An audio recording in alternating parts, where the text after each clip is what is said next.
Assalamualaikum warahmatullahi wabarakatuh. Perkenalkan, nama saya Muhammad Misbahul Munir. Nah, di sini saya akan mempresentasikan tentang ekonomi kreatif dan e-commerce. Nah, langsung saja ke pengertian. Ekonomi kreatif merupakan proses ekonomi yang termasuk kegiatan produksi dan distribusi barang, serta jasa di dalamnya yang membutuhkan gagasan dan ide kreatif, serta kemampuan intelektual dalam membangunnya. Ekonomi kreatif sendiri merupakan gabungan dua kata yang masing-masing memiliki makna tersendiri, yaitu yang pertama, ekonomi. Menurut Kamus Besar Bahasa Indonesia merupakan ilmu tentang asas-asas produksi, distribusi, dan pemakaian barang-barang serta kekayaan. Lalu yang kedua, kreatif, merupakan kemampuan dalam memiliki daya cipta serta kemampuan untuk menciptakan.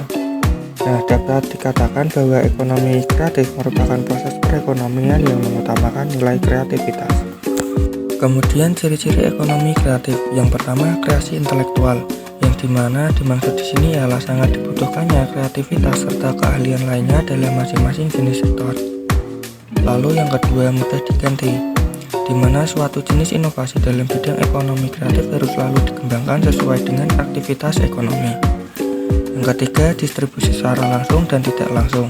Hal ini menjadi salah satu ciri suatu ekonomi kreatif, di mana hal ini didasarkan pada kebijakan yang ada di dalam perusahaan serta dengan memperhatikan kebutuhan konsumen. Lalu yang keempat, kerjasama. Hal ini sangat penting karena selalu hadir dalam setiap bidang pekerjaan. Lalu yang terakhir, 5, tidak memiliki batasan dalam bidang ekonomi kreatif. Nah, hal ini diartikan bahwa inovasi dan kreativitas dari setiap orang yang terlibat dalam menciptakan suatu produk di bidang tersebut tidak memiliki batasan yang pasti.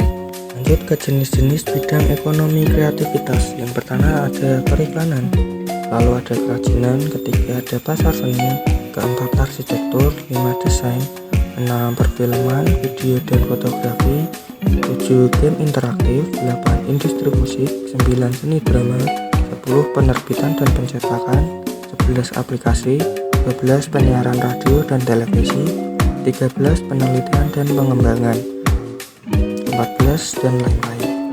Selanjutnya ada studi kasus, di mana di sini mengambil contoh jenis bidang fotografi, di mana fotografi ini berkembang tidak hanya sebagai teknologi penangkap citra atau gambar. Fotografi juga berkembang seiring dengan bertambahnya manfaat fotografi di dalam kehidupan manusia. Nah, kedua proses tersebut sama pentingnya dalam melihat perkembangan fotografi, karena pada dasarnya keduanya saling berkaitan dan saling mempengaruhi, sehingga pemahaman akan definisi dan juga ruang lingkup fotografi ini kemudian menjadi sangat diperlukan dalam upaya untuk menentukan fokus pengembangan fotografi dalam kontekstual pengembangan ekonomi kreatif di Indonesia. Lalu sebagai contoh penerapan fotografi meliputi ada destinasi wisata populer, di mana Bali menarik jutaan wisata setiap tahun yang ingin mengabadikan momen mereka di pulau eksotis ini. Lalu yang kedua ada fotografi untuk promosi pariwisata, di mana pemerintah dan agen wisata menggunakan fotografi profesional untuk mempromosikan keindahan Bali melalui kampanye iklan dan media sosial. Lalu ketiga ada workshop fotografi, di mana Bali menjadi tempat populer untuk workshop dan writer fotografi yang menarik peserta dari seluruh dunia yang pada gilirannya mendukung industri pariwisata lokal.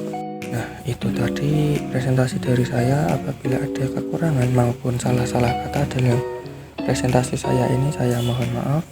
Wassalamualaikum warahmatullahi wabarakatuh.